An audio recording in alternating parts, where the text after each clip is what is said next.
Hello, Potato, and welcome to Weekend Magic for October the 16th. Now, before I go any farther, let me just say I've been feeling a little under the weather the last couple of days, so if I sound a little off, a little lower energy than normal, if my breathing just sounds a little more weird, that is why, or at least that's probably why. But, I don't want to disappoint the, two people that watch these videos, so, we're going to go ahead and we're going to do it anyways. Get it done, get it out there. And it's gonna be a fairly simple one this week because we're just gonna pop into the weekend with 4 Funko Pops. One from Hot Topic, 2 from Box Lunch, and 1 from a place I've never bought a pop from before. Indeed, I haven't even been into one in a couple of years. But let's start with the Hot Topic one because it's not an exclusive or anything. It's just they happen to have it, and it is this one. It's Alice in Wonderland Pop 1062, the White Rabbit. I bought this actually because I don't think we have a White Rabbit Pop previously. We do have a Mad Hatter, we have an Alice, we have at least 1 or 2 Cheshire Cats, but I don't think we had a White Rabbit. And I had some of that hot cash left over after buying all the Haunted Mansion magnets, and they had this, and so we picked him up as well. The box is a little bowed out, but otherwise I think it's in pretty good condition. What I'd like to find is the Target version of the Cheshire Cat there. It's flocked. It's supposed to be out for a couple months now, but I've never been able to find one of them in the store. I rather suspect because the flippers are probably buying them. And I'll see at least one booth with a couple of them at the Roseville Comic Con in a couple of weeks. But, if I get it, I get it. If I don't, I don't. It's not like a life or death thing. I do like this Mad Hatter as well. I would have picked him up instead. But, like I said, I don't think we had a White Rabbit. So we got the White Rabbit. I'm going to take this all out of the box at the end. Just do them all out of the box at once. Let's look at them in the box for now. Next up, we'll move into our box lunch items with Glorious Purpose. Yes, it is classic Loki Pop 902 from the Marvel Studios Disney Plus series Loki. And this is, of course, classic Loki as he was portrayed on the screen by Richard E. Grant, who's been in lots and lots of things of various levels of quality. But I will say I think his role as classic Loki was a standout in the series, and I'm going to say a standout role for him, because I'm never going to think of him again without thinking of this version of the character. And yep, it was a great part of the series. I loved the way his character wrapped up his little arc, and we'll pop him out of the box in a minute here, but we have 2 more to look at. I'll just put you over there. Our next one is also a Box Lunch exclusive, and this one is the Box Lunch exclusive version of T'Challa Starlord from Marvel Studios' What If, another Disney Plus show. This version of him I think is different than the normal one, is that he is kind of in mid-flight or mid-leap. And yeah, I picked him up, I think we did use lunch money for these when we bought them. We've had them for a little bit now. I think we did use lunch money on them because we had it. It was going to expire. I wanted to use it. And I'd kind of been looking at both of these for a little bit. And I thought, why not? Plus, my wife really liked the T'Challa Starlord. I mean, she liked Chadwick Boseman's role as Black Panther as well. And I'm a little grateful that we did get to see a little bit more of him as T'Challa, and specifically as Black Panther, in the What If animated series. And still a shame we'll never get to see him play the role again. But he did get to play it a couple more times that I wasn't even expecting. And our last pop is from Spirit Halloween Store. I didn't go to one last year at all. And I went this year because I knew they had some Haunted Mansion stuff. And foolishly, I am looking for that talking Madame Leota. I know I'm not going to find it there. It's going to be sold out. It's interesting looking. I'm not going to be terrible upset if I don't get it because it's not fantastic. I don't know why they don't just kind of basically follow the path of what they do in the park and do kind of a reverse projection. They have that fake pumpkin where it projects an animated face onto the front of it from the inside. You could do that with Madame Leota, and it would First of all, it would look much more like the ride, since that's how the ride works anyways. It's just an external projection there instead of an internal one. But I think it would look really good if you tried to do that. Also, the singing busts. But anyways, they didn't have it. They had like a throw blanket and some signs, and nothing spectacular, nothing that had to come into our collection. But what they did have, and I thought was interesting, was this. Pop 1002 from the film Trick or Treat, Sam with his pumpkin and sack. It's got a little set piece for him. If you've never seen Trick or Treat, I encourage you to check it out. I mean, it's, not for kids, obviously. It's a horror film.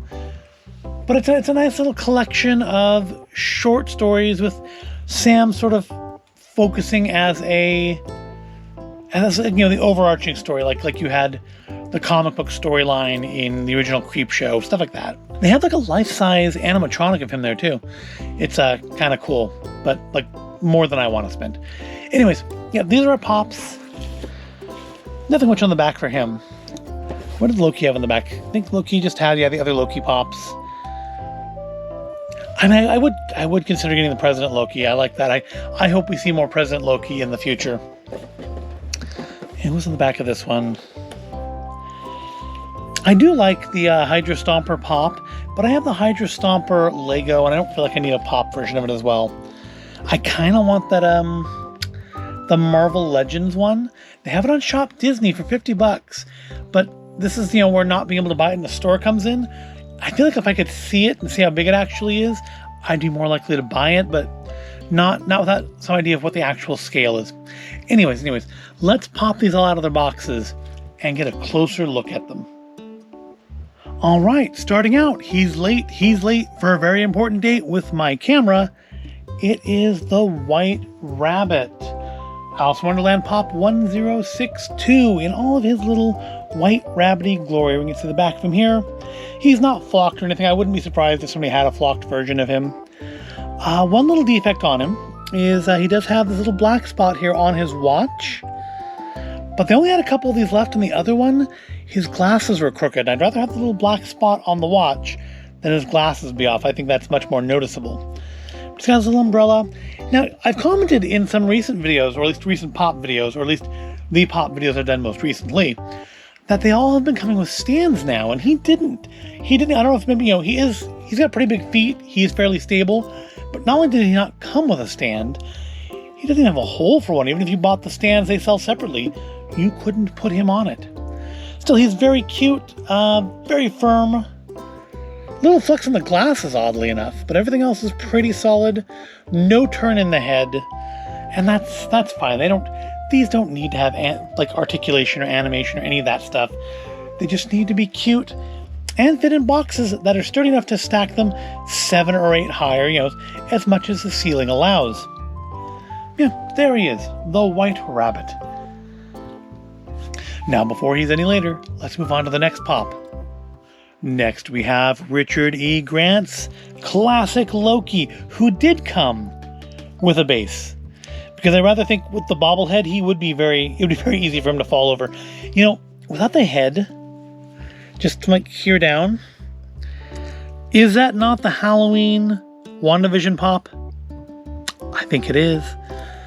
I mean, the up here isn't, but that from the waist down, he definitely looks like the Halloween Vision Pop from WandaVision. Of course, being a Marvel Pop, he is a bobblehead, as all Marvel and Star Wars ones are. Wobble, wobble, wobble, wobble. Good bobble on him, though. I love the horns. I love those. I mean, the characters always had those just ridiculous horns on the crown in the books. And something I was not at all sad to see go away for the live action version of him.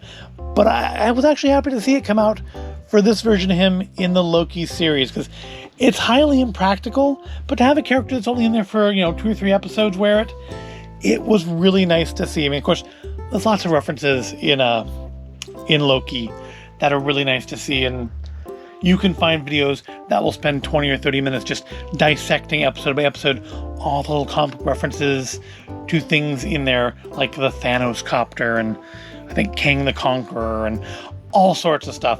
Throg, we all know about Throg, but yeah, he now has the glorious purpose of just looking really awesome as a Pop.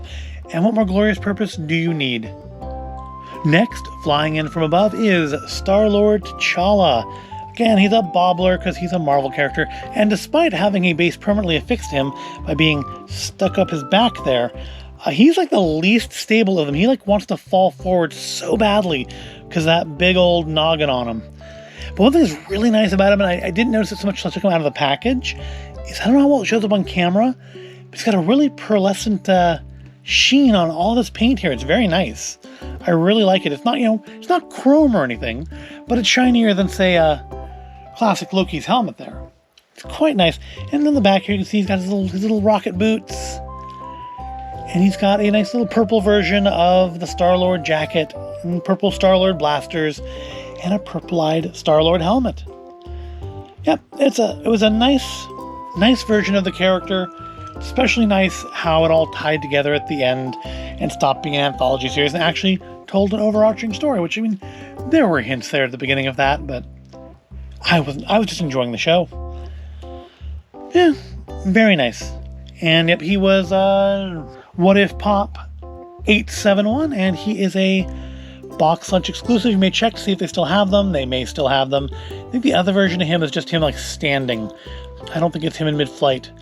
I know I've seen the non-box lunch version, but I don't remember if it's just the paint job is different or if he's actually just standing on his base.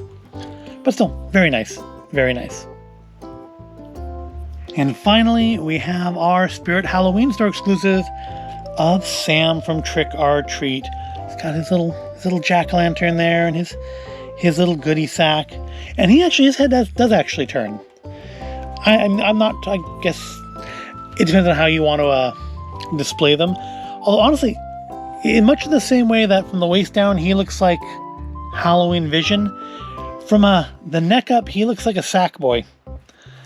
But I guess that's just the nature of being a pop. And then they've thrown little leaves on the ground there and a little rock for him to sit on. And it's nothing terribly flashy, but it's the nicest version of him as a pop I've seen, and the first one I've been compelled to actually buy. And I think he was, I should give prices on these things, shouldn't I? He was $21.99 at the Spirit Halloween store. They had a bunch of them, so you might still find them. They also had, if you're into that, they had a Hocus Pocus set with like the Sanderson sisters and another like individual pop of a character who I don't know. I barely know the Sanderson sisters. I'm sure if I was a fan of the movie, I would know who it was, but I don't. And see, our White Rabbit, not being anything special in particular, he is $12.50 at Hot Topic, and then I think T'Challa and Loki are both the same price at $12.90 from Box Lunch, and of course, these two are Box Lunch exclusives. He's just the normal version. And that's gonna wrap us up. Just 4 pops. Real simple this week. Which brings us to what got me through this week. And the answer to that, I'm gonna have to say, is the Hulu series. We started watching it last week. There's like one more episode left to come out, but it's Only Murders in the Building. It is a comedic murder mystery starring Steve Martin, Martin Short, and oddly enough, Selena Gomez. And you might think, ooh, Selena Gomez? That doesn't seem like a particularly good fit for the rest of that cast, but no, she actually is quite good in it, playing this kind of very over-it, sarcastic woman in her late 20s. And of course, it's not like it's her only acting role to begin with. I mean, she's done a bunch of things. She was one of those Disney stars, so they shoehorned her into things. And not all of it's Disney. I mean, they she was in that The Dead Don't Die a couple of years ago with Bill Murray. I don't know if she had any scenes with Bill Murray, but they were both in it in the same film, just not necessarily in the same scenes. And she's been in other stuff as well, and she's actually not a bad actress, and I really am enjoying her in this series. If you haven't seen it, the show is clearly inspired by the resurgence in the last few years of true crime podcasts, specifically Serial. And there's music in the show that actually is clearly inspired by the theme to Serial. But it's a murder mystery, and Martin Short and Gomez's characters, who are total strangers at the beginning, end up joining together to prove that what appeared to be a suicide is actually a murder, and they start doing a podcast of it called Only Murders in the Building. It's also got some wonderful guest shots in it by like Tina Fey and Sting of all people. And if you haven't seen it, it's very good. The last episode comes out, I think, next Tuesday night. So you can still get in before everybody knows who actually did it. If you start watching now, it's on Hulu. And it's very enjoyable, and it's what's got me through this week. And we're going to wrap up the video with that. I hope you found it at all interesting or entertaining. If you want to let me know what got you through the week, let me know in the comments down below. I would be glad to hear it. But I do thank you for watching. I do ask you to give the video a like and subscribe if you did enjoy it at all. And I will see you in the next video.